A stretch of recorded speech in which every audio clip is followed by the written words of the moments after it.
Regular Recording in ফাংশনের progress. Regular ফাংশনের মধ্যে পড়ে না, অবজেক্টিভ না, কারণ এটা ডিফাইন করা যায় না। অবজেক্টিভ তো কি থাকতে হবে, স্মার্ট হতে হবে, তাই না? জি স্যার। তাহলে এটা অবজেক্টিভ পড়ে না, তাহলে এ বাদ দিলাম, সি বাদ দিলাম। সোশ্যাল ওয়ার্ক কোনা, তাহলে কি? এসেন্স। এসেন্স মানে নেসেসিটি। হুম, ঠিক আছে, আনসার ঠিক আছে। স্যার আবার একটু বলা ভালো হয়। মানে আমরা যখন কনফিউশনে পড়ে যাই তখন এক্সক্লুশন মেথড ফলো করি। আমি কোঅর্ডিনেশন কাজটা কি? কোঅর্ডিনেশন কাজটা হচ্ছে ভেরিয়াস ডিপার্টমেন্ট আর অবজেক্টিভ। না স্যার। এটা কি ম্যানেজমেন্ট অবজেক্টিভ? না, কেন? ম্যানেজমেন্টের জি বলে স্যার, স্পেসিফিক হতে স্মার্ট হবে, স্যার। স্মার্ট, মনে আছে? পাঁচটা সিম্বল আছে। স্পেসিফিক, মেজারেবল, হ্যাঁ, রাইট, রাইট। সো এটাও না। তাহলে বাকি থাকলো কি? ফাংশন আর এসেন্স। ফাংশনটা কি? ফাংশনটা হচ্ছে প্রিডিফাইন্ড। প্রিডিফাইন্ড ফাংশন না, মানে রেগুলার ডেইলি অ্যাক্টিভিটিস। কিন্তু কোঅর্ডিনেশন তো ডেইলি অ্যাক্টিভিটিস না।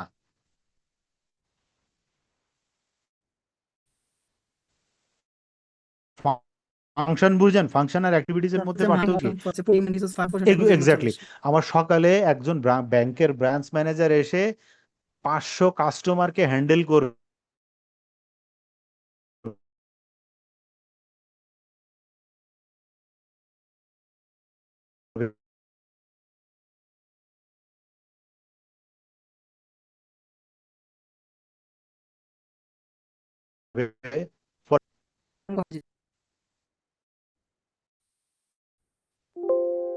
ক্লিয়ার? জি sir. Okay.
Recording in progress.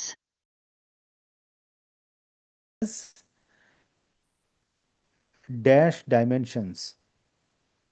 আচ্ছা, এটা ফ্যাকচুয়ালি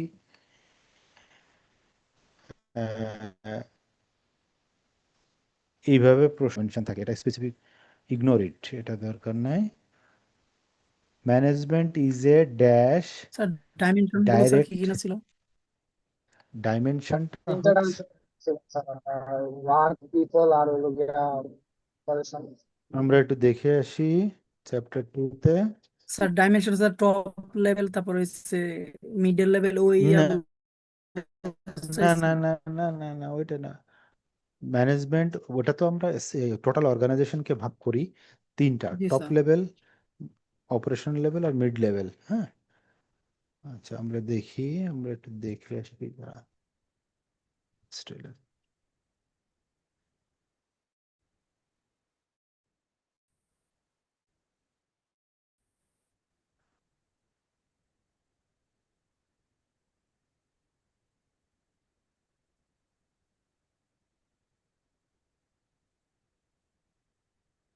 ওটা হচ্ছে ম্যানেজমেন্ট হায়ারার্কি। হ্যাঁ, আমরা ওটা দেখেছিলাম হচ্ছে ম্যানেজমেন্ট হায়ারার্কি, রাইট?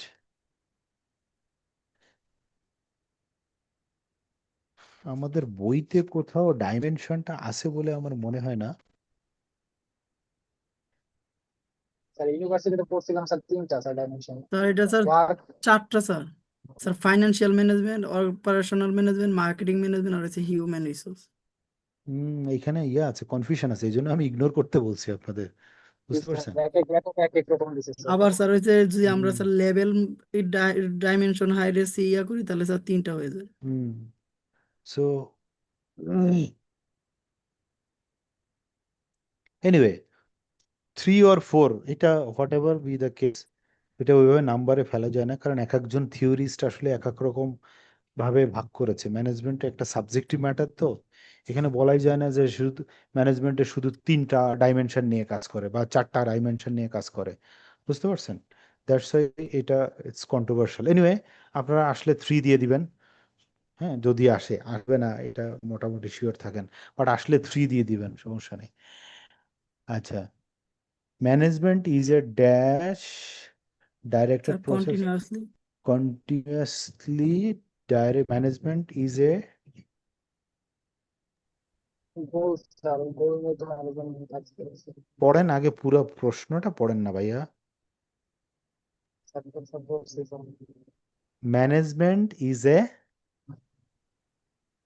কি dash directed process as it aims at achieving a specific goal। Sir এটা কন্টিনিউয়াসলি স্যার আমার ইয়া প্রসেসে রাখতে হবে না। তাহলে আমরা কি বলবো? দেখেন, management is A goal oriented process or future oriented process as it aims at achieving a specific goal।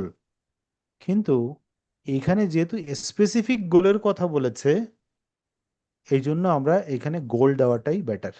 যে কোনো একটা হবে, হয় গোল না হয় ফিউচার ওরিয়েন্টেড, ঠিক আছে? So management is A goal oriented or goal directed process, পড়েছি না? স্পেসিফিক এই প্রশ্নের ক্ষেত্রে যেহেতু ও গোলটাকে ট্যাগ করেছে, স্পেসিফিক গোলকে, সো আমরা we should focus it goal, goal oriented process.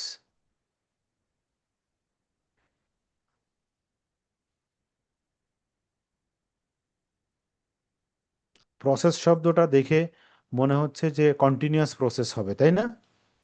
কিন্তু জি স্যার। প্রশ্নটা হচ্ছে এই শব্দটা দিয়ে, directed. Directed towards what? Future or goal? Directed মানে কি? সে আপনি একটা মানে রেসের হর্সকে you direct from his top, তাই না? পিঠের উপর বসে আপনি তাকে ডাইরেক্ট করছেন। So directed towards what? Ultimate destination, তাই না? কিন্তু আমরা যদি এই ডাইরেক্ট কথাটা না থাকতো তাহলে বলতাম যে ম্যানেজমেন্ট ইজ এ প্রসেস, এটা নিয়ে কোনো কথা ছিল না, কন্টিনিউয়াস প্রসেস। কিন্তু ম্যানেজমেন্ট ইজ এ, ও এখানে পুরো প্রশ্নটা পড়ে যখন বোঝা যাচ্ছে যে স্পেসিফিক গোলকে ফোকাস করছে, that means management is A goal oriented বা গোল ডাইরেক্টেড প্রসেস।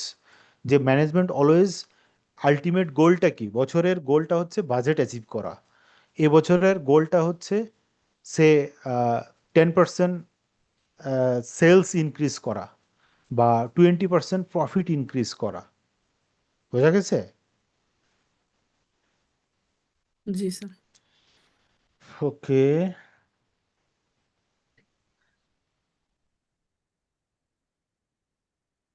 আচ্ছা, এটা ইম্পর্টেন্ট না।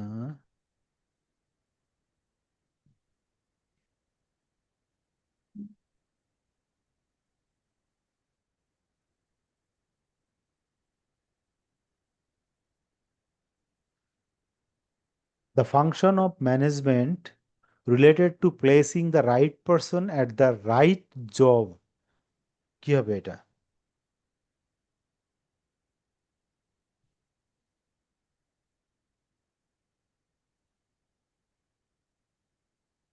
দেখেন, আপনাকে স্যার কয় নাম্বার প্রশ্ন?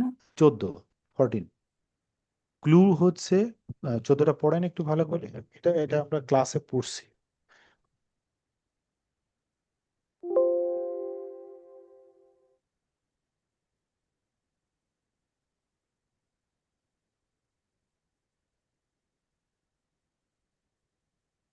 Sir organising. Is it? Person নিয়ে কথা বলেছে, তাহলে ম্যানেজমেন্টের কোন ফাংশনটা পার্সন নিয়ে কাজ করে? Sir staff. S HR. বোঝা গেছে? স্যার কিন্তু এ স্যার স্যার অপশনই ছিল না। না, এইচআর এর ফাংশন কোনটা এখানে? স্টাফিং। স্টাফিং। আর বাকিগুলো তো সব হচ্ছে টপ ম্যানেজমেন্টের ফাংশন। দেখেন আপনি, প্ল্যানিং, কন্ট্রোলিং, অর্গানাইজিং, এগুলো কাদের? টপ ম্যানেজমেন্টের। কিন্তু এইচআর এর কাজটা কি? সরাসরি স্টাফিং। বলে স্টাফিং। তো সবসময় কোম্পানিতে দেখবেন এই যে এইচআরএম এর হেড, তার রেসপন্সিবিলিটি থাকে কন্টিনিউয়াস রিক্রুটমেন্ট। যে যে জায়গাগুলোতে আপনার পজিশন ফাঁকা হবে, সেই জায়গাগুলোতে সে সাথে সাথে তার মানে এফিশিয়েন্ট ওয়ার্কারদেরকে রিপ্লেস করবে।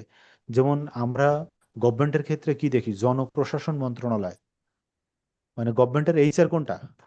গভর্নমেন্টের এইচআর হচ্ছে জনপ্রশাসন মন্ত্রণালয়, তাই না? দেখি না আমরা যে যে কোনো ধরনের পোস্টিং, ট্রান্সফার, সবকিছু কোথা থেকে হয়? জনপ্রশাসন মন্ত্রণালয় থেকে হয় না?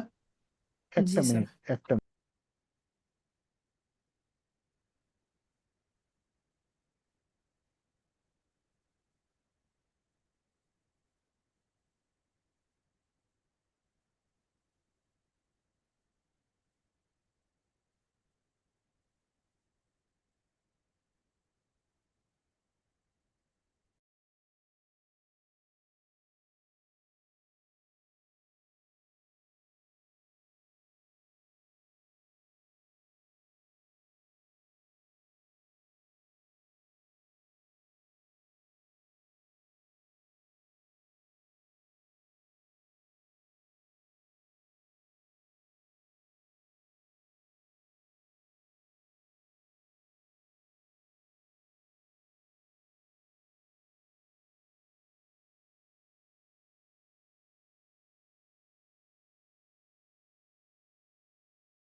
সরি, আপনাদের মানে হালিম সাহেব ফোন দিছিল আর কি। তো আপনাদের পরীক্ষা টরীক্ষা, এক্সাম টেক্সাম, এটা নিয়ে আর কি। আচ্ছা, আসি তো আমরা। স্টাফিং মানে ব্যাপারটা হচ্ছে কিরকম, দেখেন প্রশ্নগুলোর আনসার অনেকটাই এই প্রশ্নের মধ্যে ইয়া থাকবে, দেখবেন কিছুটা হলেও ক্লু থাকবে। তারপরে বলছে this function of management relating to lying down the foundation for carrying out the other functions of management successfully is, কি বলছে? 15 নম্বরটা পড়েন তো ভাই।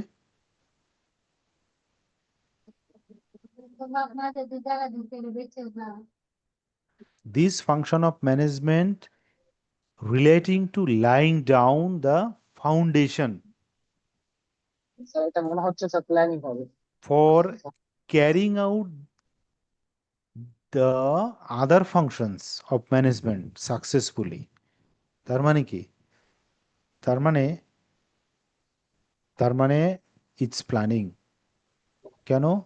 দেখেন টোটাল ফাংশনটাকে বলেছে, কোম্পানির টোটাল ফাংশনটাকে সাকসেসফুলি রান করার জন্য আমার ফাউন্ডেশনটা ডেভেলপ করতে হবে। সো ফাউন্ডেশন কি?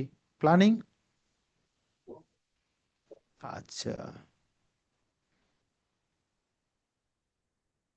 আমরা একটু কিছু ইম্পর্টেন্ট জিনিসগুলো দেখে দেখে যাই। থাকুক। আচ্ছা, which of the following is not designated related to middle level management? এটা কি হবে? 20 নম্বর কি হবে? স্যার স্লাইড এখনো স্যার আসে না। কেন স্যার স্লো আসতেছে, বুঝতেছি না স্যার, এখন আসছে মাত্র। আসছে? জি স্যার। আচ্ছা, 20 নম্বর কোশ্চেন কি বলতেছে? Which of the following is not a designated related to middle level management? এবার কিন্তু আপনাকে পিরামিড ভাগ করেছিলাম মনে আছে? ওই জায়গাটা চিন্তা করতে হবে। Top level management, sir chief operating officer. Which of the following is not,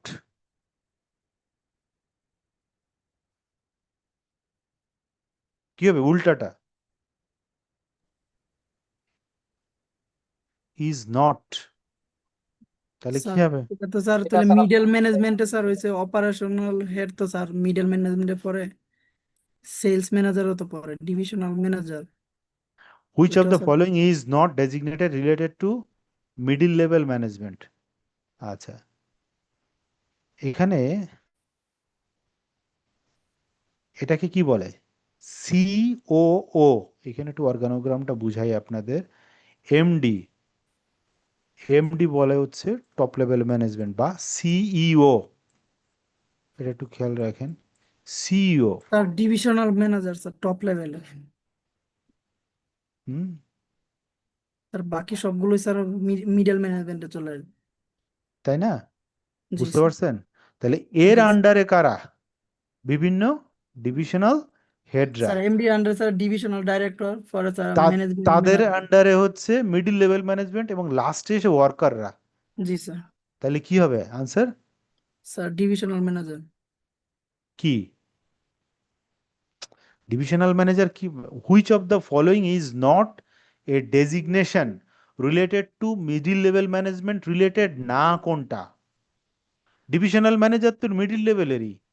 sir divisional তো স্যার আমাদের টপ দেওয়া স্যার বইয়ের মধ্যে।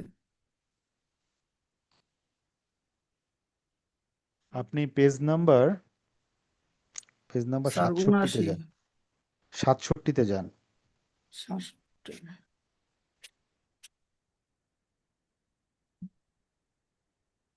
পেজ নাম্বার 67-তে যান, গেছেন? জি স্যার। গিয়ে দেখেন টপ ম্যানেজার বা ম্যানেজিং, টপ ম্যানেজাররা হচ্ছে ম্যানেজিং দ্য বিজনেস। আর নিচে কি বলছে? এই যে middle level manager, first line manager, direct operational staff. এখানে মিডিল লেভেল ম্যানেজমেন্ট, এই যে সিইও, সিইও মানে চিফ অপারেটিং অফিসার, তার পজিশন হচ্ছে মিডিলে।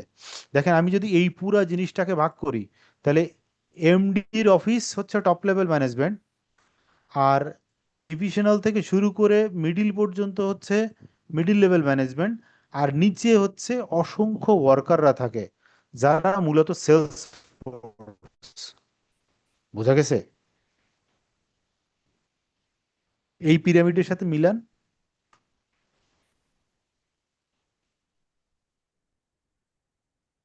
বুঝতে পারছেন? এখানে ডিভিশনাল ম্যানেজাররা মিডিল লেভেলেরই পার্ট। আমি যদি চিফ অপারেটিং অফিসারকে মিডিল লেভেল বলতে পারি, তাহলে ডিভিশনাল ম্যানেজাররা হোয়াই নট মিডিল পার্ট? এরা মিডিলেরই পার্ট। অপারেশনাল হেড, তারাও কিন্তু মিডিলের হেড। এই যে বললাম, মানে মাঝখানে দুইটা হচ্ছে মিডিল, উপরে এমডি, একেবারে নিচে হচ্ছে ডাইরেক্ট ডেইলি লেবার টাইপের ওয়ার্কাররা স্যার যারা আমি স্যার সেলস ওইটা ফোর্স। স্যার 79 পৃষ্ঠার মধ্যে দেখছিলাম স্যার, 79 পৃষ্ঠাতে কি আছে? ডিভিশনাল আমরা ম্যানেজারটা। আমরা একটু দেখি ওখানে 79 পৃষ্ঠাতে কি আছে। 89, জি স্যার 79। 79, আচ্ছা দেখি কি আছে এখানে। MD, middle management, front line management,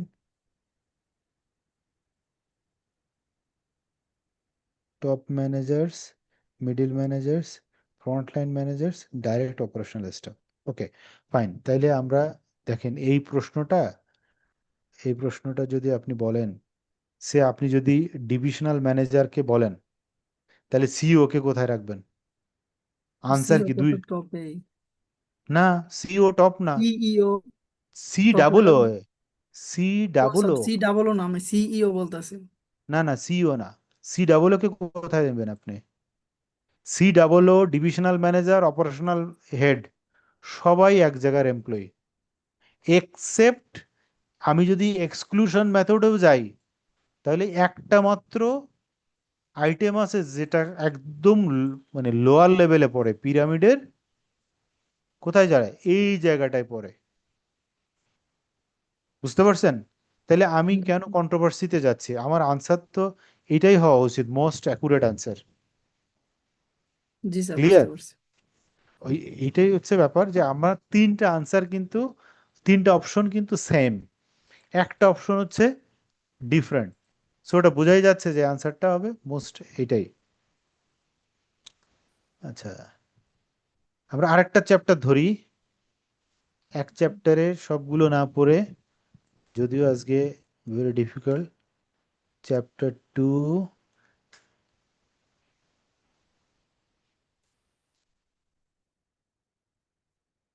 chapter 3-তে দেখি কি অবস্থা। আচ্ছা,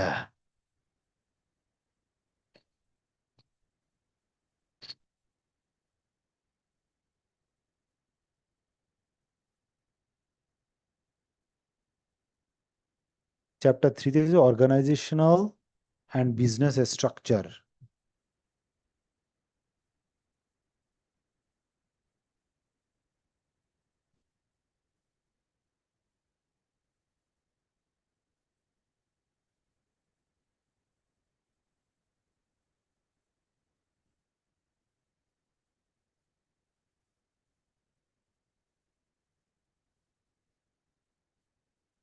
দেখা যাচ্ছে?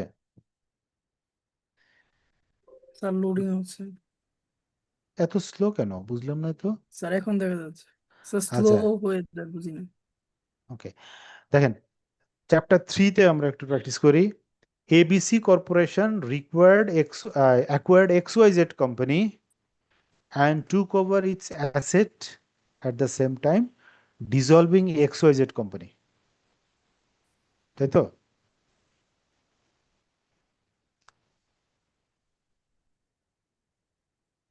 স্যার এখানে তো আনসার হ্যাঁ, মনে হয় স্যার দেওয়া আছে। হ্যাঁ, এখন আমরা জাস্টিফাই করি ঠিক আছে কিনা।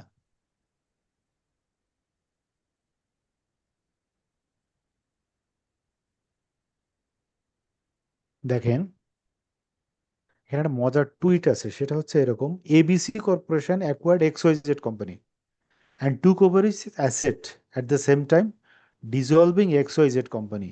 বাংলাদেশে রবি যখন এয়ারটেলকে কিনলো, সেম ঘটনা হলো না? জি স্যার, মার্জার করে ফেলছিল। তো এটা হচ্ছে মানে মার্জিং। এখন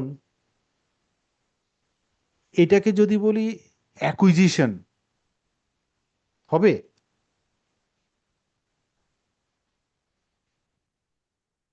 অ্যাকুইজিশন কিন্তু আলাদা। ধরেন ফোর্সফুল অ্যাকুইজিশন, ইকুইটি হোল্ডিং করে অ্যাকুইজিশন করা যায়, কিন্তু মার্জার হচ্ছে দুইটা কোম্পানি আলটিমেটলি একত্র করা। একত্র করা। ওকে, in a business combination, the direct cost paid to accountants and lawyers to negotiate and complete the acquisition are, আচ্ছা এগুলো অ্যাকাউন্টিং দরকার নাই মার্জার অ্যাকুইজিশনের।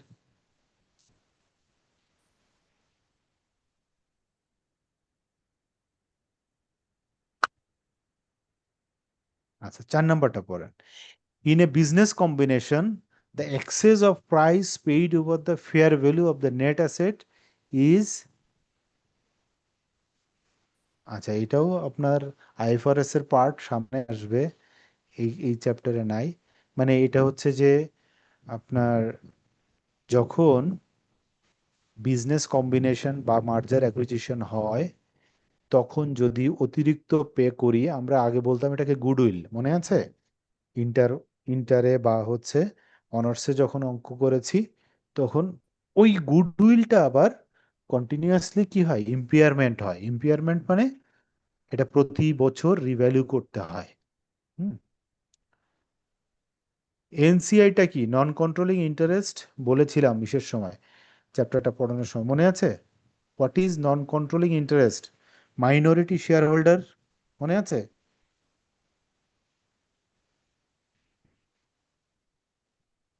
মাইনরিটি শেয়ার হোল্ডারদেরকে বলা হয় এনসিআই, নন কন্ট্রোলিং ইন্টারেস্ট। সেটা দরকার নেই।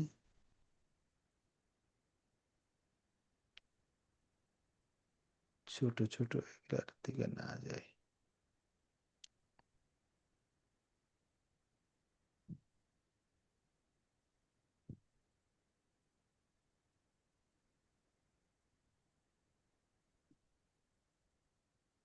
আচ্ছা 31 নাম্বারটা পড়েন। Horizontal integration is the combination of companies in same business line and market, true or false? Horizontal আর ভার্টিক্যাল, এটা মনে রাখবেন, এটা কিন্তু আসে মাঝে মাঝে পরীক্ষার হলে। হরাইজন্টাল মানে true sir. Same business line, এটা হচ্ছে মানে ধরেন হরাইজন্টাল ভার্টিক্যালে sir same pharmaceutical line. Pharmaceutical pharmaceutical pharmaceutical, 4-5টা pharmaceutical company, so they are in horizontal line, এই জন্য এটা কি বলে হরাইজন্টাল। আর ভার্টিক্যাল কোনটা? ভার্টিক্যাল হচ্ছে স্যার সমান্তরাল হবে না স্যার, মানে স্যার এক একটা এক এক লাইন। এক একটা এক এক লাইন, কিন্তু কেউ তার ফ্রন্টে থাকে, কেউ বা তার ব্যাকে থাকে, তাই না? জি স্যার। সো এটাকে আমরা কি বলতাম? Sir vertical. Back backward linkage or forward linkage, মনে আছে? জি স্যার। ওকে, নাম্বার এইটা 32টা দেখি। It is frequently less expensive for a company to obtain needed facilities through the development then through the business combination. এটা কি হলো? True হলো না ফলস হলো? ভালো করে পড়ান।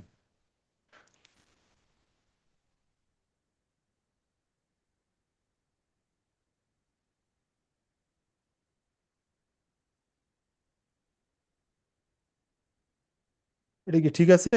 আর আমার স্যার এক্সপিরিয়েন্সটা তো স্যার কম হইতে হবে না, আমি যে ফেসিলিটিটা পাবো এটা থেকে। এখন এক্সপিরিয়েন্স যদি বেশি হয়ে যায় তখন আমি তো আর ওইটাতে যাবো না। বলতেছে ইট ইজ লেস এক্সপেন্সিভ, তাই জি না, স্যার। জি sir, for a less company expensive to হলে স্যার আমার অবটেইন, ফেসিলিটি তো বেশি আসতেছে, তাহলে তো আমার তার স্যার মানে ডেভেলপড দেন থ্রু হইতেছে। Business combination. অর্থাৎ আমি যদি বিজনেস ডেভেলপ করে একটা ফ্যাসিলিটি এনজয় করতাম, অর্থাৎ আমি যদি একটা ফ্যাক্টরি ডেভেলপ করে নিতাম, তাহলে কি খরচ বেশি হতো না? জি স্যার। কিন্তু আমি যদি কম্বিনেশন বা মার্জারে যাই, তাহলে আমার খরচ কম হবে। সো ওইটা বলেছে less expensive, so ultimately develop করে নিলে হয় মোর এক্সপেন্সিভ, এই জন্য এটা ফলস। আচ্ছা, নাম্বার 33,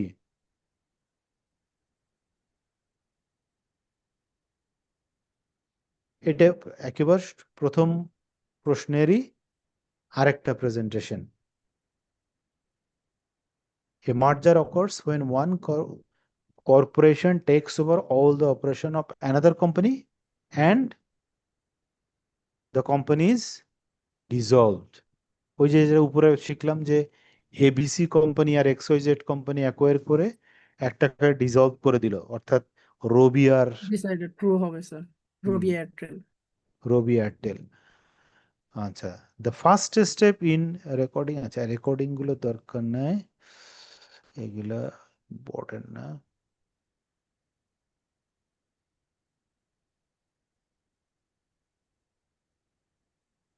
আইএফআরএস এখন দরকার নাই।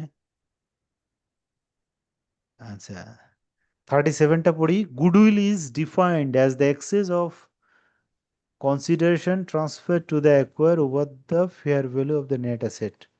এটা তো আমরা সবাই জানি, অর্থাৎ একটা কোম্পানি অ্যাকোয়ার করার সময় ফেয়ার ভ্যালু যা আসবে তার তার থেকে স্যার থেকে বেশি মূল্য পাইলে স্যার বেশি, এটা গুড হইলে চলবে। সেটাকে গুডউইল বলা হয়। Business combination is a form of business external expansion. ঠিক আছে, এটা 38।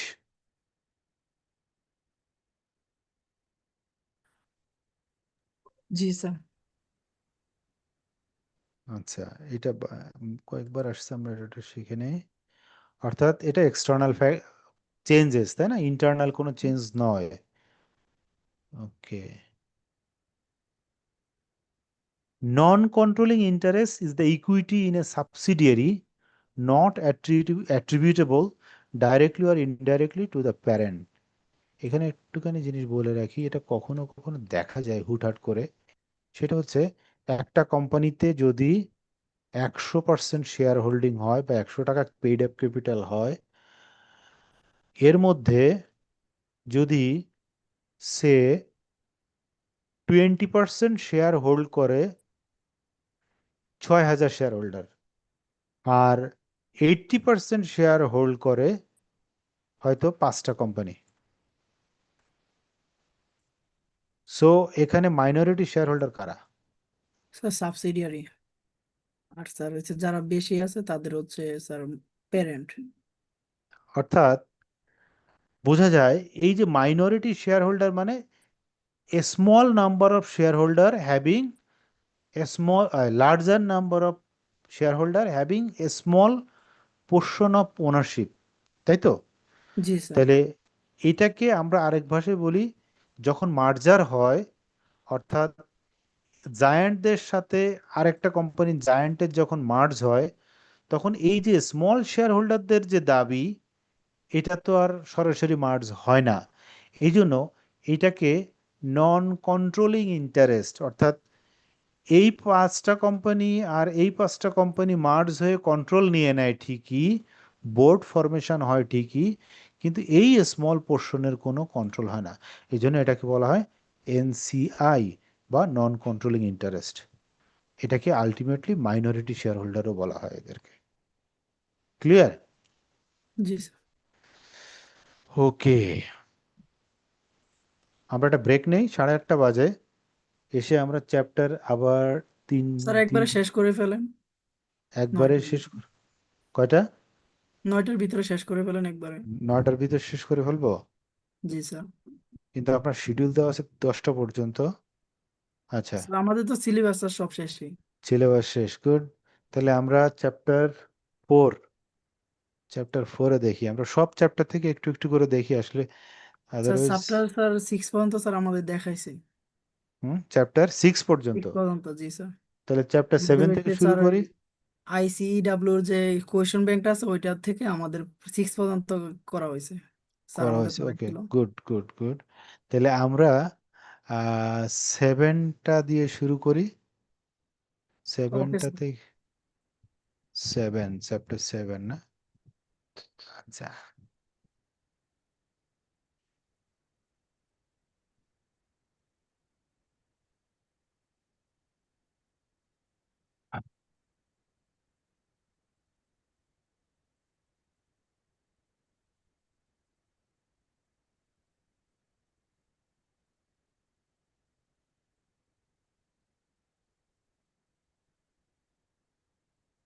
7টা হচ্ছে বিজনেস ফাইন্যান্স, অর্থাৎ ফাইন্যান্সের সব অ্যাঙ্গেল থেকেই আমরা এখানে দেখেছি প্রশ্ন, তাই তো? জি স্যার।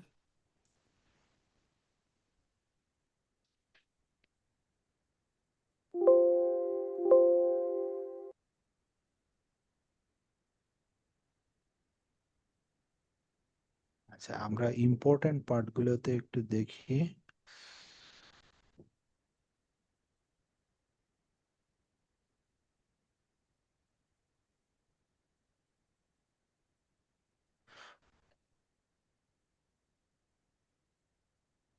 নাম্বার 2 পড়েন, আমি সাবজেক্ট ম্যাটারে যাচ্ছি না। নাম্বার 2 কি স্যার হবে? এখনো আসে নাই স্যার, লোডিং আসে হচ্ছে। নাই? তো আপনি কি ল্যাপটপে দেখছেন? তাহলে তো হয়েছে। জি স্যার এখন হয়েছে। Okay, number 2, what is profit centre, এবং সেই প্রফিট সেন্টার নিয়েই করছেন।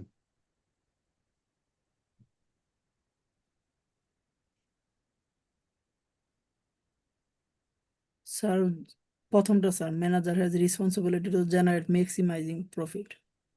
গুড। তার মানে প্রফিট সেন্টারে অলওয়েজ স্যার প্রফিটের প্রফিট টার্গেট নিয়ে থাকবে। কাজ করেন জি স্যার। প্রফিটের টার্গেট থাকবে, হ্যাঁ। দেখেন এখানে কথাটা একটু ঘুরিয়ে বলছে, কেউ কনফিউজড হলে বি নাম্বারও দিয়ে দিতে পারে, ঠিক আছে? কিন্তু এখানে বোঝা যাচ্ছে যে ডাইরেক্টলি তাকে প্রফিটের টার্গেট দেওয়া আছে। আর ইনভেস্টমেন্ট বা রিটার্ন অন ইনভেস্টমেন্টের তো টপ ম্যানেজমেন্টের পারপাস, ঠিক আছে? ওকে, আচ্ছা 3 নম্বরে কি আছে? Responsibility centre, yes. 3 নম্বর কি হবে আনসার?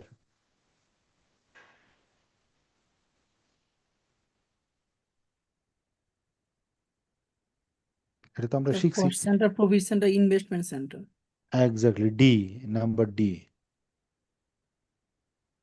স্যার তিনটা স্পেসিফিক যদি থাকতো তাহলে তো আমরা কস্ট সেন্টার নিতাম না, কারণ কস্টটা কমানো আমার একটা উদ্দেশ্য হইতে পারতো না, দায়িত্ব। না, রেসপন্সিবিলিটি সেন্টার হচ্ছে কি, স্যার যদি শুধু যেখানে স্যার তিনটা দেওয়া থাকতো, দিয়ে শুধু অল অপশন না দিয়ে আমাদের শুধু বলতো এখান থেকে কোনটা, তখন sir best option sir cost centre হইতো না, যে না, কস্টটাকে আমার মিনিমাইজ করা। মানে এটা হচ্ছে কস্ট মিনিমাইজ করে প্রফিট ম্যাক্সিমাইজ করা হতো যদি সার্ভিস ইন্ডাস্ট্রি হতো। সার্ভিস ইন্ডাস্ট্রির ক্ষেত্রে কিন্তু এটা প্রযোজ্য, কারণ সার্ভিস ইন্ডাস্ট্রির ক্ষেত্রে ইনভেস্টমেন্টের কোনো বড় কোশ্চেন থাকে না। বুঝতে পারছেন? জি স্যার। মানে ইনভেস্টমেন্টের ক্ষেত্রে সেখানে সার্ভিসটাই হচ্ছে মেইন সোর্স অফ রেভিনিউ। তাহলে কস্টটাকে কমাইতে পারলে অটোমেটিক্যালি সার্ভিস দিয়ে ইনকাম করা যাবে। Number 5,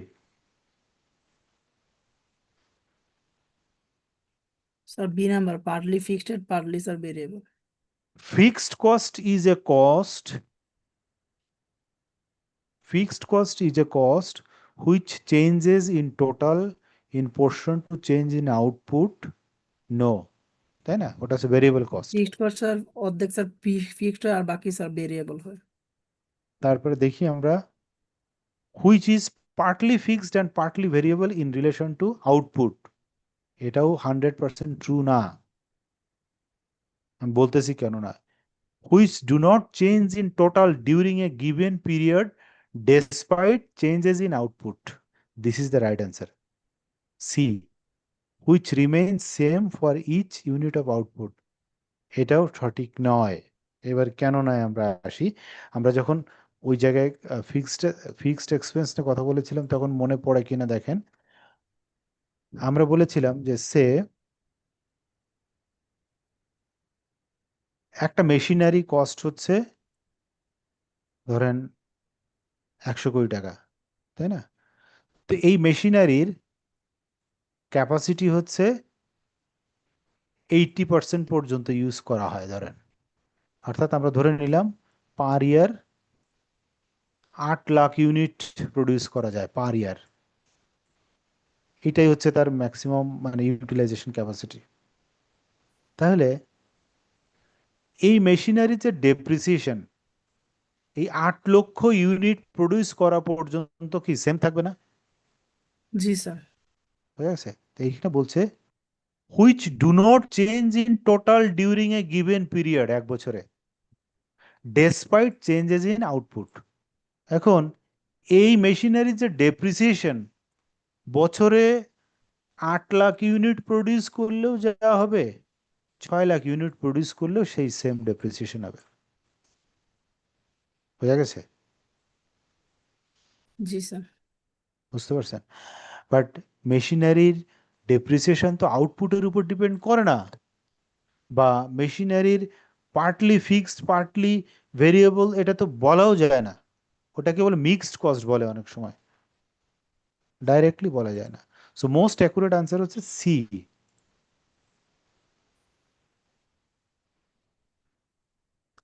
number 6,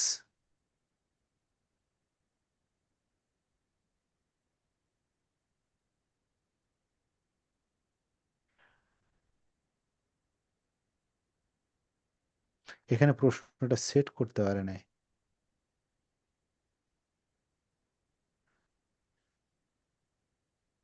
uncontrollable cost are the cost which dash, এখানে একটা ড্যাশ আছে।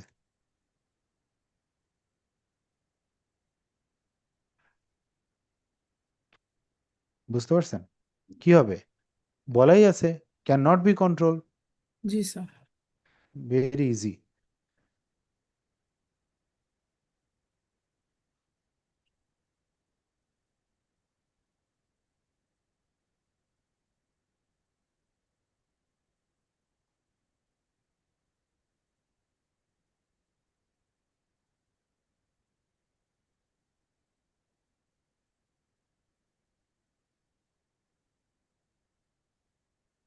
Abnormal cost normally incurred in a given level of output. আচ্ছা, conversion cost includes cost of converting. Sir এটা তো স্যার এমআই স্যার সবগুলো ছিল। হ্যাঁ, কোনটা? স্যার এখানে যে প্রশ্নগুলো স্যার প্রায় 90% হুম স্যার এমআইএ ছিল, ম্যানেজমেন্ট ইনফরমেশন। হুম এই জন্য তো এটার understanding the business and business finance, অর্থাৎ জি স্যার। আপনার আপনার ইয়া রিলেটেড আর কি। সাঙ্ক কস্ট স্যার আমাদের কি পড়েছিলাম। স্যার, স্যার এরকম হুম। হয় যে পরীক্ষার মধ্যে যেমন আমার বিজনেস ফাইন্যান্স পরীক্ষা, তো সেখানে অন্য কোনো বই রিলেটেড মানে সার্টিফিকেট লেভেলে অন্য কোনো বই রিলেটেড প্রশ্ন থাকতে পারে। আপনার সাবজেক্ট ম্যাটারে তারপর যদি ধরেন, ম্যাচ করে ধরেন সাবজেক্ট। অ্যাকাউন্টিং যদি আমাকে দিয়ে দিল, যে অ্যাকাউন্টিং দিয়ে বললো এটা অ্যাসেট বা লাইবিলিটি, এরকম হয়। হ্যাঁ হইতেই পারে, কারণ 7 নাম্বার চ্যাপ্টারে তো কভার করে গেছে এটা সব। জি স্যার। এই যে আমরা যেগুলো ভেরিয়েবল কস্ট, সাঙ্ক কস্ট মনে আছে, জি যখন স্যার। আমরা বিজনেস সেন্টারে প্রফিট বের করেছি তখন কস্ট অ্যাকাউন্টিং এর একটা ইয়া করলাম না, যে ভেরিয়েবল কস্ট, হ্যাঁ, ফিক্সড জি কস্ট, তারপরে contribution margin, break even point, করেছি না এগুলো? জি স্যার করেছি। সো এগুলো তো মানে আলটিমেটলি ওই অ্যাকাউন্টিং নলেজটা আছে আপনাদের, এই জন্যই কিন্তু এই অ্যাডভান্স লেভেলের জিনিসগুলো মানে সামারি আকারে নিয়ে আসা হয়েছে। আমি বলছি যে বিজনেস ফাইন্যান্স বইটা এমনই একটা বই, এখানে অনেকগুলো সাবজেক্ট একসঙ্গে করা হয়েছে। যেমন আপনি যদি বলেন যে ম্যানেজমেন্ট, ম্যানেজিং বিজনেস চ্যাপ্টার 2, এটা স্ট্র্যাটেজিক ম্যানেজমেন্টের একটা আলাদা ফুল পার্ট আছে। তারপরে আপনি ফাইন্যান্সের পার্ট আছে, কস্ট অ্যাকাউন্টিং এর পার্ট আছে, গভর্নেন্স, কর্পোরেট গভর্নেন্সের পার্ট আছে, তারপর ইকোনমিক্স আছে, স্ট্যাটিস্টিক্স আছে, তারপরে ডেটা সায়েন্স বা আমরা যেটা বলি আইটি আছে, এক্সটার্নাল রেগুলেশন আছে। বুঝতে পারছেন? মানে সব বিজনেস ফাইন্যান্স আছে, কস্ট অ্যাকাউন্টিং আছে, ম্যানেজমেন্ট অ্যাকাউন্টিং আছে, সব মিলিয়ে আপনার সামারি আকারে এটা দেওয়া।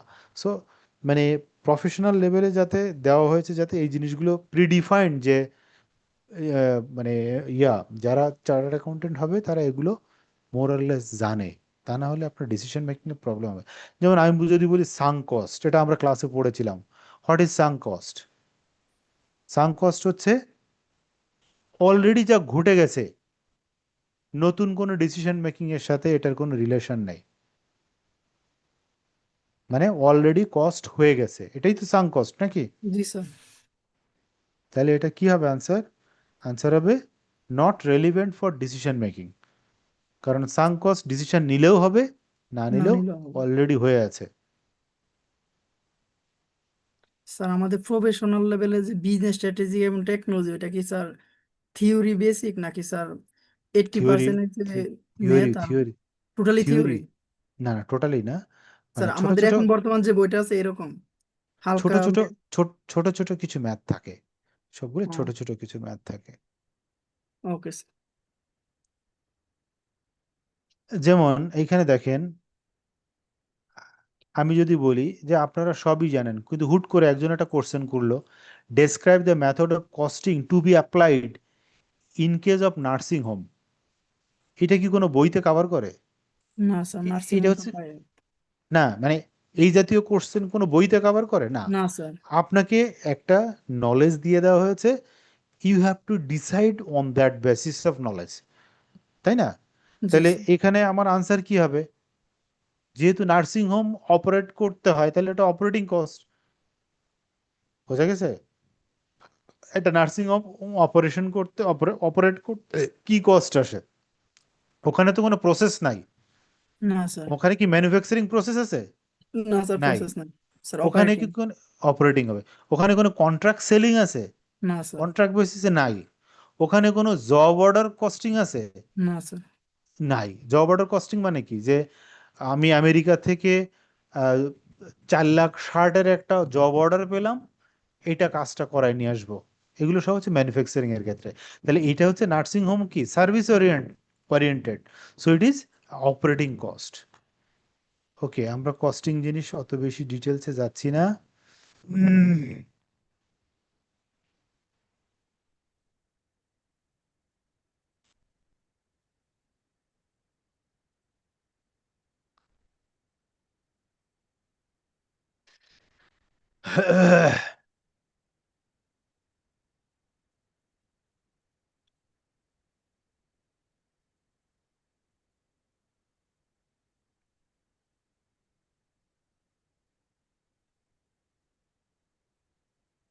ইন্ডাস্ট্রি নিয়ে কথা বলেছে। আমরা আরেকটা জিনিস, আরেকটা দেখি, আরেকটা চ্যাপ্টার দেখি, দেখি।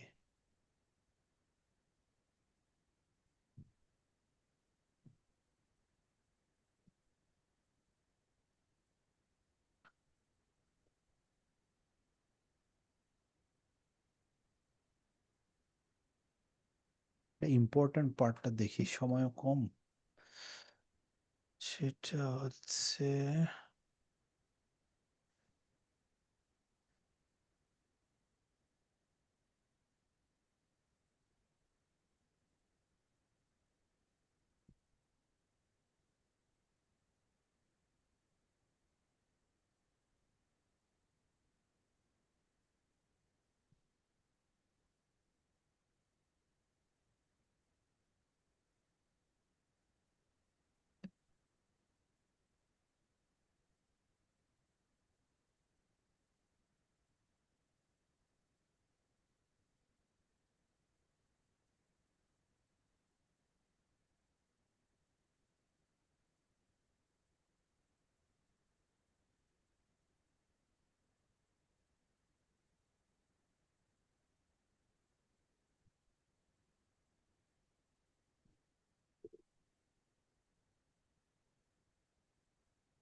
এখান থেকে কয়েকটা জিনিস আমরা একটু দেখি।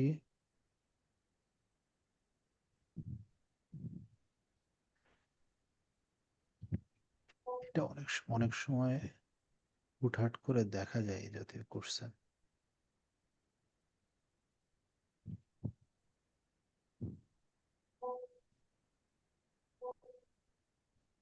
যেমন the concept of management by objective, MBO, এটাকে সংক্ষেপে কি বলে?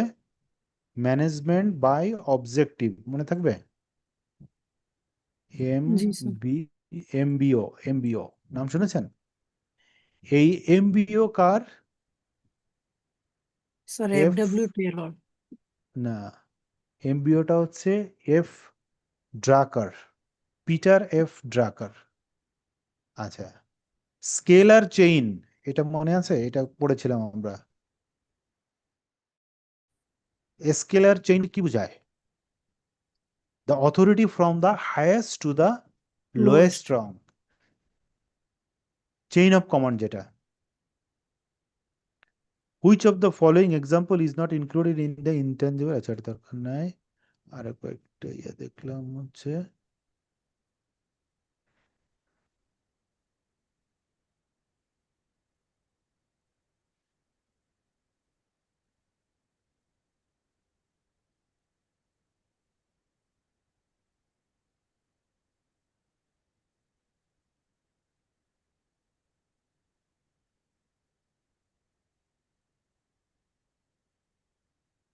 এখানে, এটা এটা একটু মনে রাখেন, অনেক সময় বলা তো যায় না।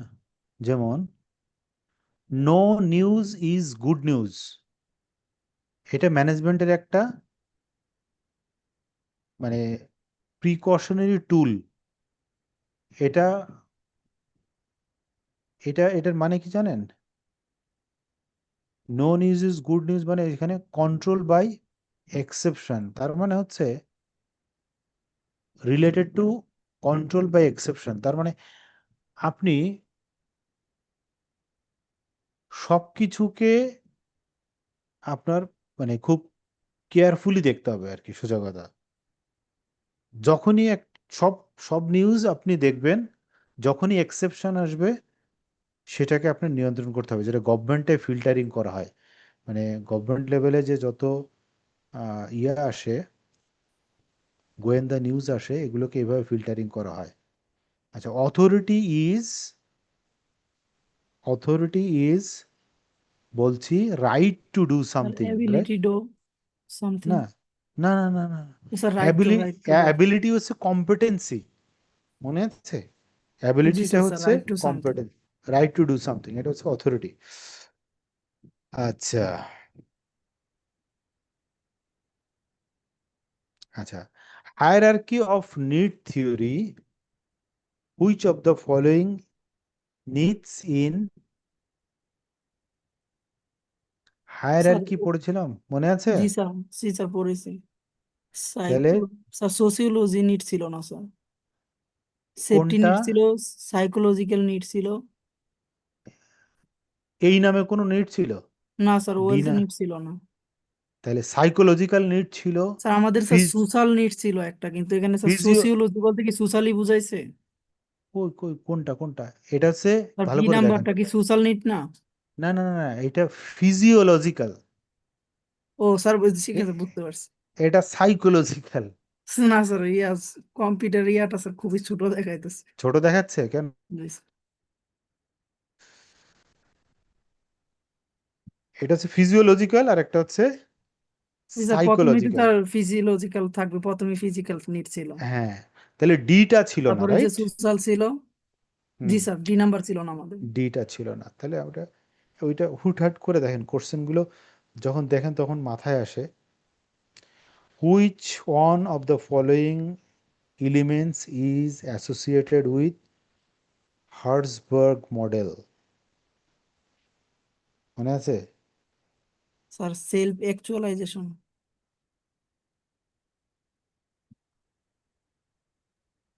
Which of the following elements is associated with Herzberg? Self actualisation কিন্তু এখানে আছে। জি স্যার। স্যার এটা একবার টপ লেভেলে ছিল স্যার, হচ্ছে হায়ারার্কিটা টপ লেভেলে ছিল সেলফ অ্যাকচুয়ালাইজেশন। সেলফ অ্যাকচুয়ালাইজেশন, কিন্তু এটা হচ্ছে সেলফ অ্যাকচুয়ালাইজেশন স্ট্র্যাটেজি কার? চ্যাপ্টার, বিজনেস চ্যাপ্টার 4, হ্যাঁ, চ্যাপ্টার 4টা একটু ভালো করে দেখেন, এখান থেকে বেশ কনফিউজিং কিছু কোশ্চেন আসে আর কি।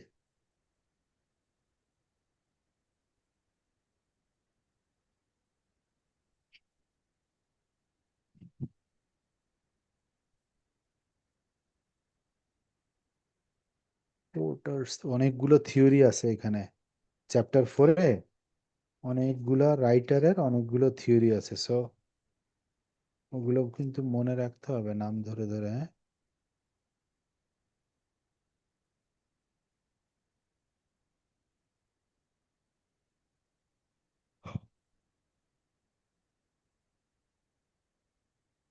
আচ্ছা, বিজিসি থিওরি হচ্ছে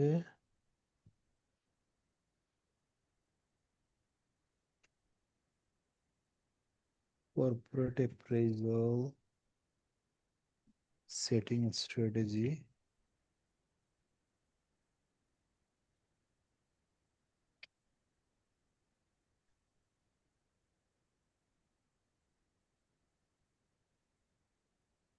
অ্যাসনপ ম্যাট্রিক্স,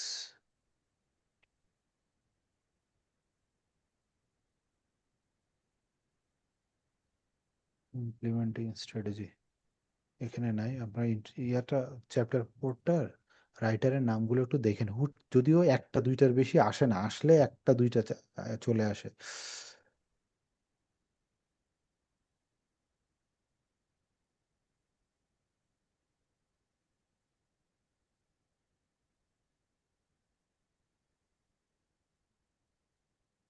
হুম,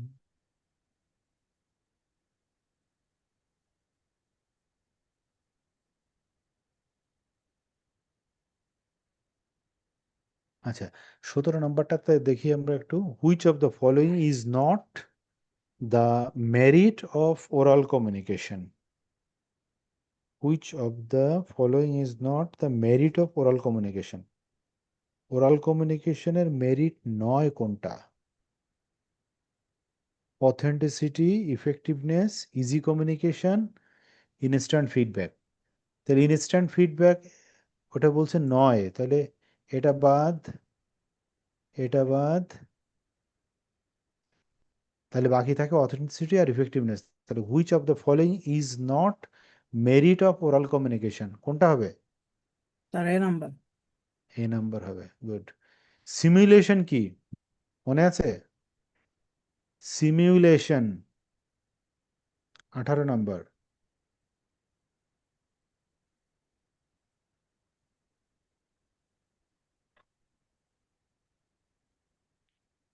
সিমুলেশনটা হচ্ছে to observe the behaviour of the system. System. System মানে ওই অর্গানাইজেশনের যে অপারেটিং সিস্টেমটা করা আছে সেটা অবজার্ভ করা, সিমিউলেট করা।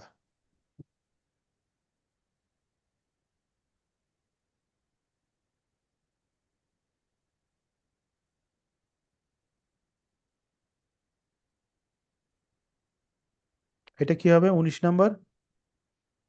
Flow of communication among the same level of people. এটা কিন্তু ওই যে ইয়ার মতোই। আর কি হরিজন্টাল কমিউনিকেশন। তাইলে কি হবে সেম এটা? Level. Horizontal. Very good. Horizontal communication মানে সি আর কি। আচ্ছা, which of the following is not an objective of MIS? এগুলো এত বেসিক লেভেলে থাকে না।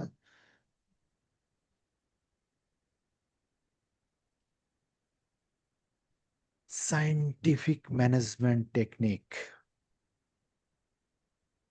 কি হবে? 21 নম্বর কি হবে?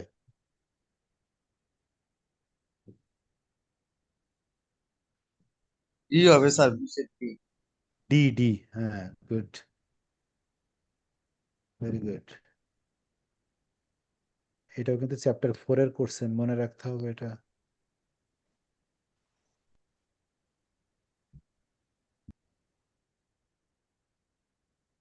আচ্ছা, এবার একটু ইকোনমিক্সটা দেখে আসি, আসলে অনেক আছে তো।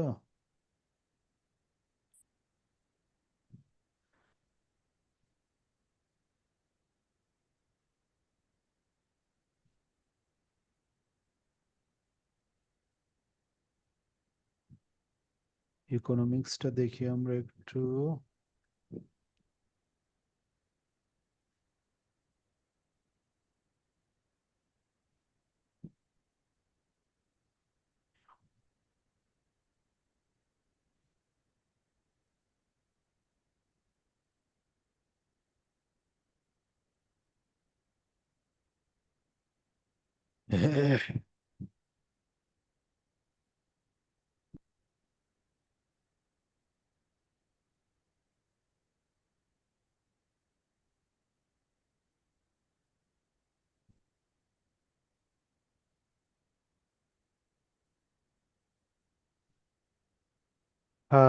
Subject matter of economics is distributed into, এটা দরকার নেই, কনসেপ্ট অফ কনজিউমার সারপ্লাস। আচ্ছা, 3 নম্বর দেখেন, if the price elasticity of demand is 0.5 then the commodity is, মনে আছে? 3 নম্বর প্রশ্ন, very technical luxury question. Product sir. 3 নম্বরে if the elasticity of demand, sir এটা ইলাস্টিসিটি, ইনইলাস্টিক্স। 0.5 তো sir inelastics. Hmm, demand sir কম হবে, তাহলে sir luxury প্রোডাক্টের ডিমান্ড কম না? তাই কি? জি স্যার। ডিমান্ড কম মানে কি? মানে ইলাস্টিসিটি বলতে কি বোঝায়? ইলাস্টিসিটি বলতে বোঝায় দাম পরিবর্তনের সাথে সাথে স্যার ওই সেটার, ডিমান্ড কতটুকু পরিবর্তন হয়েছে। হ্যাঁ, যদি বেশি পরিবর্তন হয় তাহলে ইলাস্টিক, হ্যাঁ, যদি কম কম হইলে স্যার পরিবর্তন হয়, ইনইলাস্টিক স্যার। হ্যাঁ, ওয়ান তাহলে হইলে স্যার, ওয়ানের নিচে থাকলে স্যার হইছে ইনইলাস্টিক্স। আর একটু এক্স্যাক্টলি, উপরে চলে গেলে ইলাস্টিক্স। তো আর এখানে স্যার এক্স্যাক্ট 0.5 আছে। তাহলে কি হবে? এটা ইনইলাস্টিক। ইনইলাস্টিক। জি স্যার। তাহলে কোন প্রোডাক্টের ইলাস্টিসিটি ইনইলাস্টিক? স্যার ব্রেন লাক্সারি। খাটান। নো, ডিফেন্স দেখেন, sir. Giffen goods, inferior goods, luxury goods, তিনটারই ইলাস্টিসিটি মোর দ্যান ওয়ান। শুধুমাত্র নেসেসিটি যেটা, আজকে আমার যদি মাসে 5 কেজি চাল লাগে বা 50 কেজি চাল লাগে পরিবারে, চালের দাম যদি বাড়ে তাও তো আমার 50 কেজি চাল লাগবে, তাই না? তাহলে কি নেসেসিটি গুডসের ইলাস্টিসিটি কম হয়। হোয়ারাজ লাক্সারি প্রোডাক্ট, আমি হঠাৎ করে গাড়ির দাম বেড়ে গেল, কিনলাম না গাড়ি, তাহলে কি ডিমান্ড পড়ে যাবে, অর্থাৎ ইলাস্টিক মানে ইম্প্যাক্ট ইজ ট্রেসেবল, অর্থাৎ দাম যে বেড়েছে এটার ইলাস্টিসিটি হিসেবে ডিমান্ডও কমে গেছে। বোঝা গেছে? ইনফেরিয়র গুডসের ক্ষেত্রেও তাই, গিফেন গুডসের ক্ষেত্রেও তাই। কি মনে নাই? জি স্যার। সো নেসেসিটি গুডসের ইলাস্টিসিটি কম হয়। আচ্ছা, যেমন দেখেন এই প্রশ্নটা কত মজার, কিন্তু প্রশ্নটা বোঝার আছে। 4 নাম্বার পড়েন তো। স্যার কয় নাম্বার? 4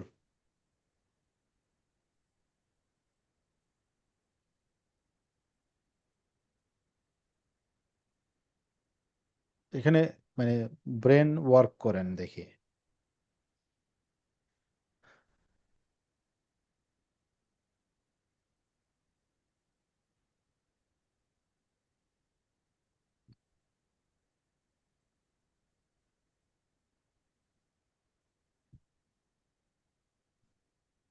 কি বলছে বলেন তো?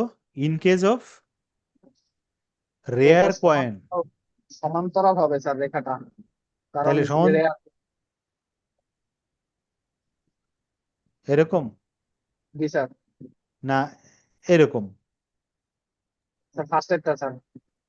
ফার্স্টেরটা আবার দেখেন, এটা এক্স, এখানে থাকে কি প্রাইস, এটা ওয়াই, এখানে কি থাকে সাপ্লাই। তাইলে যে প্রাইসই হোক না কেন, আমি স্যার সাপ্লাই এর পাশে দিছিলাম এই জন্য। না এটাই তো ব্যাপার, ইকোনমিক্সের ফাউন্ডেশন তো এখানেই। তাহলে এটা কি হবে? আনসার কি হবে? ভার্টিক্যাল। ভার্টিক্যাল। মনে থাকবে? দেখেন, এটা কিন্তু ইকোনমিক্সের ভিতরে, বইয়ের ভিতরে কোথাও পাবেন না এই প্রশ্ন, বাট এই জাতীয় question very technical. Sir supply sir ছিল।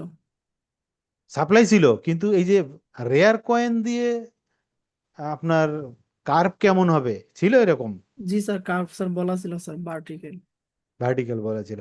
when the price elasticity of demand is equal to 1, the demand curve is কি হবে এটা?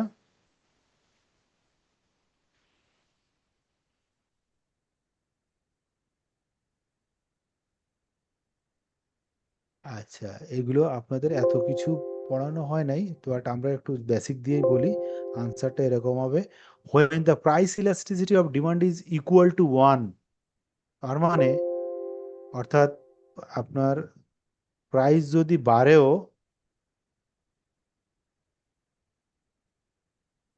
প্রাইস এলাস্টিসিটি রেক্ট্যাঙ্গুলার, বুঝেন তো?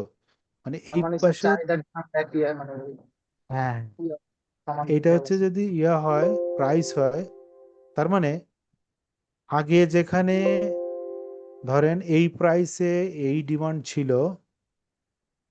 এখন প্রাইস ইলাস্টিসিটি 1, তার মানে এখানে যতটুকু বাড়বে এখানে ততটুকু বাড়বে।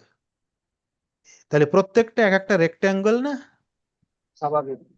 এইটা এক একটা রেক্ট্যাঙ্গেল, এই জন্য বলছে রেক্ট্যাঙ্গুলার হাইপারবোলা, তার মানে এই রেক্ট্যাঙ্গুলার উপর দিয়েই নর্মাল প্রসিডিওরে হবে।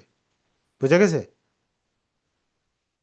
আচ্ছা, which one of the following is not A factor of production? এটা ভেরি বেসিক কোশ্চেন, এটা একবার আসছিল পরীক্ষার হলে। 6 নম্বর। Sir bank loan. তার মানে আমরা জানি ফ্যাক্টরস অফ প্রোডাকশন কয়টা? Sir land, labour, capital. আরেকটা আছে এন্টারপ্রেনার, ল্যান্ড, লেবার, ক্যাপিটাল আর মানি। স্যার মানি তো এন্টারপ্রেনার, ক্যাপিটালে চলে গেছে, ল্যান্ড, লেবার। এন্টারপ্রেনারশিপ। হ্যাঁ, জি sir entrepreneurship.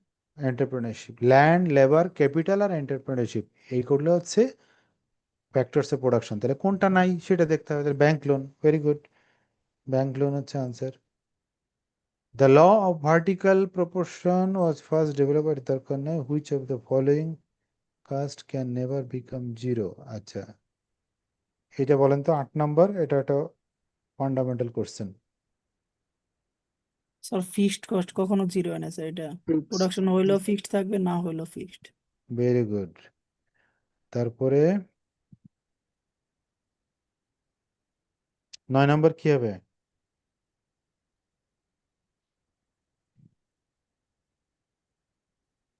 Long run. Agreed সবাই? স্যার নিচে মনে অ্যাবসলিউটলি, হয় উত্তর দিছে। Variable absolute. না স্যার, ভেরিয়েবল না, এটা তো শর্ট টার্ম হবে। না না না না, অল ফ্যাক্টরস অফ প্রোডাকশন কি আবার? Land, labour, capital, entrepreneurship. তাহলে শর্ট টার্মে কি ল্যান্ডের ভ্যালু ভেরিয়েবল হবে? নো স্যার, বুঝতে তাহলে পারছি। কি লং হবে? হ্যাঁ।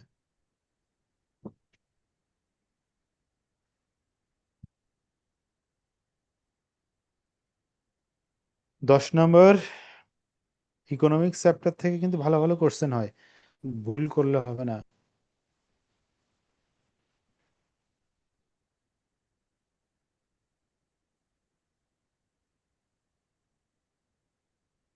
দশ নম্বর আনসার কি হবে?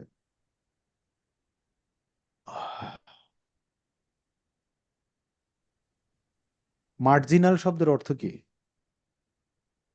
ওয়ান ফর ওয়ান, বুঝেন? ওয়ান ফর ওয়ান মানে কস্ট এক ফর টাকাতে অ্যাডিশনাল আরেকটা। ওয়ান, জি স্যার।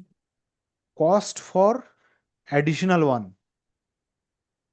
অর্থাৎ আমি যদি বলি 1 টাকা খরচ হয়েছে 1 ইউনিট প্রডিউস করতে, তাহলে 1 টাকা হবে মার্জিনাল কস্ট। যদি 2 ফর 1 হয়, অর্থাৎ 2 টাকা খরচ হয়েছে একটা ইউনিট প্রডিউস করার জন্য অ্যাডিশনাল, তাহলে 2 টাকা হবে মার্জিনাল কস্ট। 3 ফর 1, 4 ফর 1, বা 10,000 ফর 1, তাহলে 10,000 হবে মার্জিনাল কস্ট। বুঝেন? তাহলে আনসার কি হবে? A change in total cost due to 1 unit change in output, that is called the marginal. মনে নাই মার্জিনাল কস্টের কথা? পড়েছি তো আমরা এটা। জি স্যার। কোনটা হবে? এ। হ্যাঁ, ছোট্ট। সূত্রটাকে স্যার এলাবোরেট করছে। হ্যাঁ ওই স্যার অপশনে স্যার সূত্রটাকে এলাবোরেট করছে।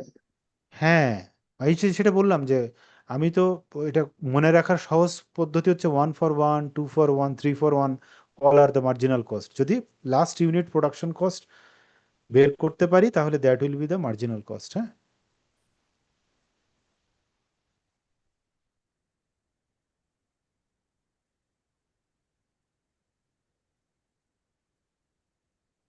দেখেন এইটা ছোট্ট একটা অঙ্ক, এরকম একটা অঙ্ক দিলে পারবেন তো পরীক্ষার হলে?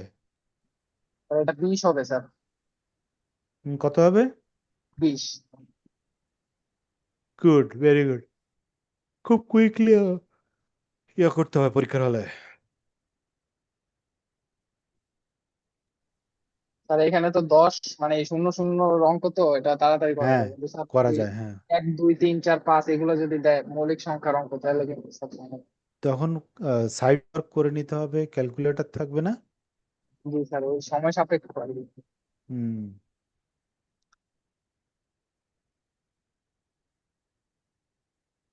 আচ্ছা, 12 নম্বরে কি হবে? Which one of the following is a feature of A perfect competition? মনে আছে মার্কেটের?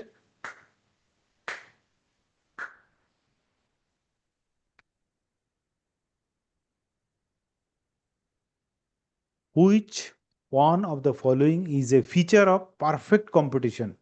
স্যার কি হবে? Homogeneous production. অবশ্যই তাই। মানে একই ধরনের প্রোডাক্ট মাল্টিপল সাপ্লায়ার। যেমন মেডিসিন কোম্পানি, আপনি কি যেন জ্বরের ওষুধ নেবেন, কোন কোম্পানির নেবেন? সব কোম্পানির জ্বরের ওষুধ আছে, তাই না? সেম। এটা কি হবে 13 নম্বরে?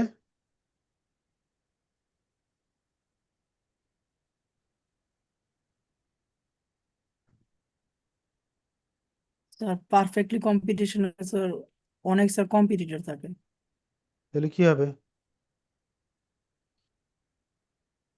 Perfectly sir elastic elastic. হবে। Perfectly elastic, good. 14 নম্বর কি হবে? 14, cartel is on the form of. Sir monopoly. Monopoly. Cartel কি মনোপলি? মনোপলি মানে হচ্ছে একজনের বিজনেস, ডুওপলি মানে হচ্ছে দুইটা বিজনেস, তাই তো?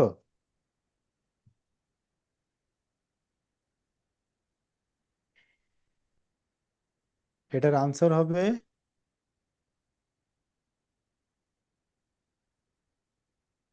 অলিগোপলি। হুম, অলিগোপলি মানে কি মনে আছে? না পারফেক্ট কম্পিটিশন, না হচ্ছে ডুওপলি।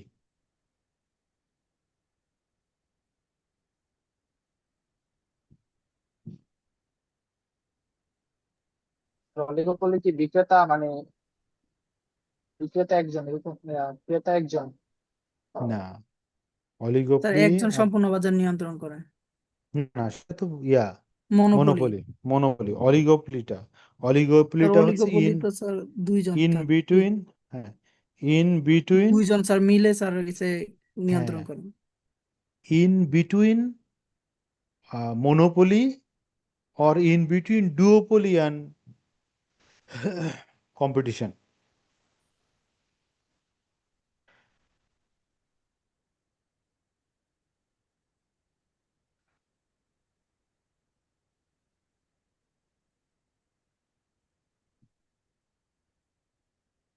আচ্ছা দেখেন, কার্টেল জিনিসটা কি আগে আমরা এটা একটু পড়ে নেই।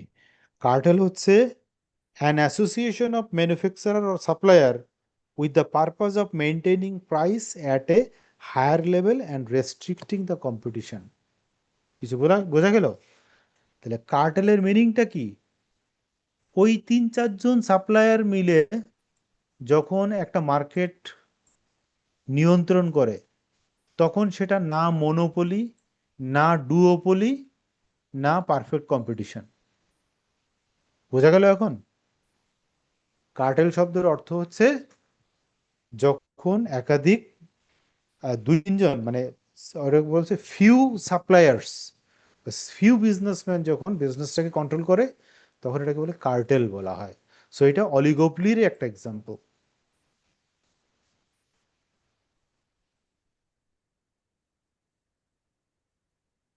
তো শেষ করি আমরা। অনেক প্রশ্ন আছে এরকম প্র্যাকটিস করার মতো।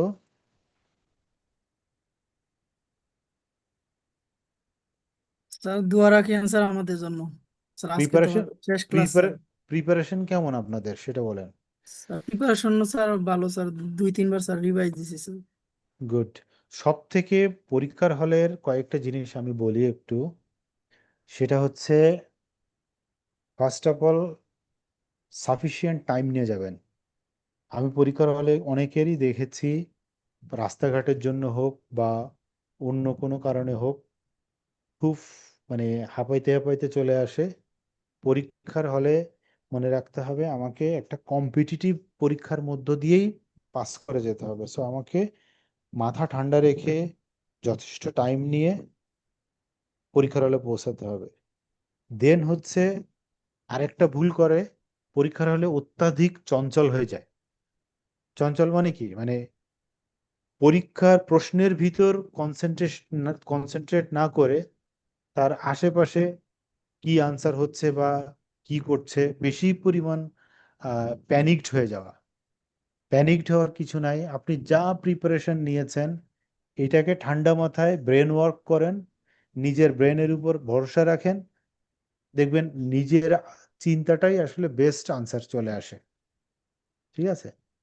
এইগুলো জি খুব স্যার। কেয়ারফুলি দেখতে হবে। তারপরে ছোট ছোট জানা জিনিস তাড়াহুড়া করার কারণে কিংবা ওই চঞ্চলতার কারণে কুইকলি দাগায় যে এইটা তো আমার জানা, কিন্তু হয়তো দাগানোটা হয়ে গেল ভুল।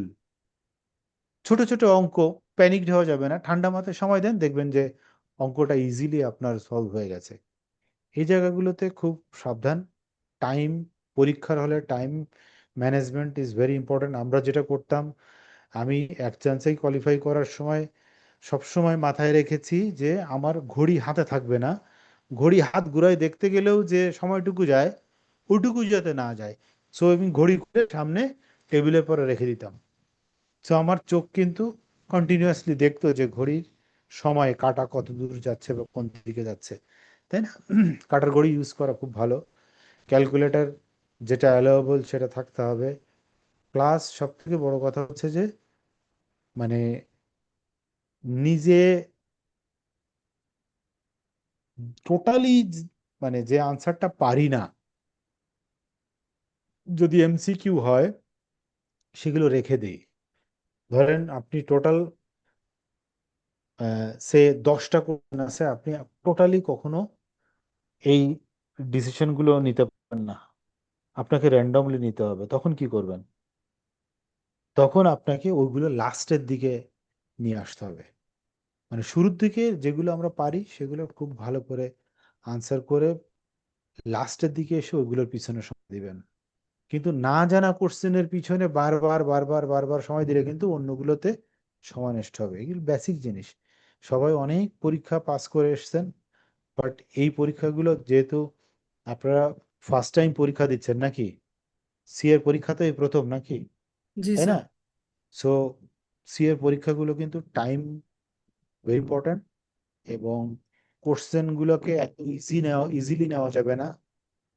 আবার বলেছি যে 30% কোশ্চেন হয়তো ইজি থাকবে, বাট যে কোশ্চেনগুলো ট্রিকি সেই কোশ্চেনগুলোই আসলে ডিফারেন্সটা ক্রিয়েট করে ফেলবে among the students. So tricky কোশ্চেনে থিঙ্ক ট্রিকি, আপনাকেও ট্রিকিলি চিন্তা করতে হবে। ঠিক আছে? সবার পরীক্ষা ভালো হবে। প্রিপারেশন যথেষ্ট সময় পেয়েছেন, যতটুকু প্রিপারেশন নিয়েছেন রিভিশন ওয়ার্কটা ভালো করে করেন। এখন তো অনেক সময় পান আপনারা রিভাইজ করার জন্য। সো রিভিশন ওয়ার্কগুলো ভালো করে করেন, পরীক্ষার হলে ইনশাল্লাহ পরীক্ষা ভালো হবে। সবার জন্য দোয়া রইল। আর পরীক্ষায় পাশ করলে, রেজাল্ট বের হলে অনেকেই আমাকে জানায়। সো আপনারাও জানাবেন, স্যার পাশ করেছি। অনেকেই ফোন করে। সো ফোন ধরতে পারি আর না পারি একটা মেসেজ ড্রপ করে দিবেন, স্যার 23 ব্যাচের স্যার আপনার স্টুডেন্ট। নাম্বারটা দিলে স্যার ভালো হতো। আমার নাম্বার হচ্ছে 01712, আমি এখানে লিখে দিই, হ্যাঁ? ওকে দেখতে স্যার। পাচ্ছেন মেসেজে? জি স্যার। স্যার আমরা কি সায়েন্টিফিক ক্যালকুলেটর ইউজ করতে পারবো? সায়েন্টিফিক ক্যালকুলেটর বেসিক একটা তো, মানে এখানে আসলে সায়েন্টিফিক্যালি কোনো তো ইয়া নাই, ক্যালকুলেটর ইউজ করার কোনো ধরা বাঁধা নিয়ম নাই ওখানে, বুঝছেন? তারপরেও জি। অ্যাডমিট কার্ডের উল্টা পাশে একটু চেক করে নিয়েন। এটা হচ্ছে আমার নাম্বার, সবাই নিয়ে নেন। যদি প্রয়োজন পড়ে কখনো কোনো কিছু, you can get help from me, কোনো সমস্যা নেই। সো বেস্ট প্রিপারেশন নেবেন, বেস্ট টাইমটা ইউটিলাইজ করবেন। মনে রাখবেন যে 3 বছর পড়ার থেকে 3 ঘন্টার পরীক্ষা ইম্পর্ট্যান্ট, এটা মনে রাখবেন। বুঝতে পারছেন? জি ওই স্যার। ওই সময়টা 3 ঘন্টা হোক, 2 ঘন্টা হোক, 1 ঘন্টা হোক, 4 ঘন্টা হোক, ওই সময়টুকু যে এফিসিয়েন্টলি ইউটিলাইজ করতে পারবে, he will be ultimate gainer. এবং আমার বিশ্বাস আপনারা যারা ভালো করে প্রিপারেশন নিয়েছেন, যারা serious about CA exam, definitely you will qualify. এটা না করার কোনো কারণ নাই। বুঝতে পারছেন? সো ইনশাল্লাহ স্যার। বিশ্বে অনেক কঠিন কঠিন এক্সাম আছে, নাসা থেকে শুরু করে আইআইটি এমআইটি পর্যন্ত, বাট অতটা কঠিন আমাদের এক্সাম না। প্রিপারেশন নিলে ফাইনাল স্টেজটা একটু ডিফিকাল্ট হবে কেস স্টাডি দিয়ে, বাট এই স্টেজে ভয় পাওয়ার কিছু নাই, ইজিলি কোয়ালিফাই করতে পারবেন। So all the best, close করছি আজকে। হুম স্যার আসসালামু আলাইকুম স্যার। হুম জি স্যার বলেন। জি বলেন। স্যার ওই যে ক্লাউড অ্যাকাউন্টিং এর একটা লাইন স্যার, ওটা বুঝতে পারতেছিলাম না স্যার ভাষাটা।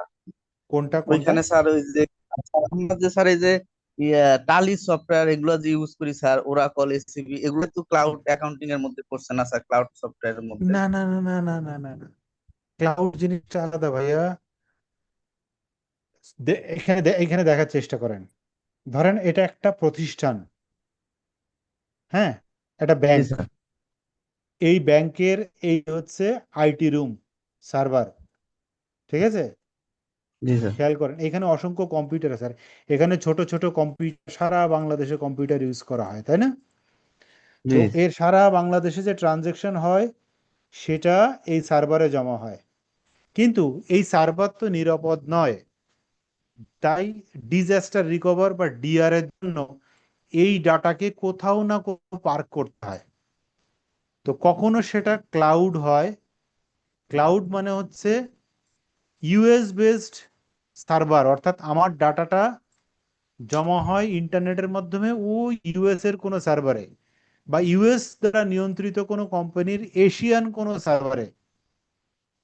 আবার আমি হয়তো এও করতে পারি, আমি ঢাকার সার্ভারের ডাটাটা আমি এখানে যশোর কোনো বেল্টে ডিফারেন্ট কোনো আর্থকুয়েক চ্যানেলের গিয়ে সেখানে আরেকটা DR centre, disaster recovery centre, ঠিক আছে? হুম, তাইলে জি এইটা আবার রেপ্লিকা ডাটা বলি আমরা, রিয়েল টাইম। অর্থাৎ এখানে একটা ট্রানজেকশন ঘটলে সাথে সাথে ওই ট্রানজেকশন আমার সেন্ট্রাল সার্ভারের মাধ্যমে ক্লাউডে ব্যাকআপ ক্রিয়েট হয়, আবার যশোরের কোনো স্পেসিফিক সার্ভারে ব্যাকআপ ক্রিয়েট হয়। This is called real time replica backup. Clear? জি জি জি। আচ্ছা। এখন বোঝা গেছে আমি what is cloud base? Sir আমরা যে এই যে টালি ইআরপি ইউজ করি এই সফটওয়্যার না, গুলাই ক্লাউডের টালি টালি কোথায়, টালি বা ইআরপি কোথায় ইউজ হচ্ছে? এই কোম্পানির মধ্যে। কিন্তু ওই টালি বা ইআরপি থেকে জেনারেটেড যে ডাটা, সফটওয়্যার ইউজ হচ্ছে। এক্স্যাক্টলি, তা it is not a part of cloud. বুঝতে পারছেন? ক্লিয়ার? জি স্যার। আচ্ছা ঠিক আছে okay, sir, so thank you sir বুঝতে। so take a very good preparation, give a very good exam and pass. So all the best, huh? আসসালামু আলাইকুম sir, আপনার জন্য অনেক Yes, অনেক sir. দোয়া রইল। Thank you.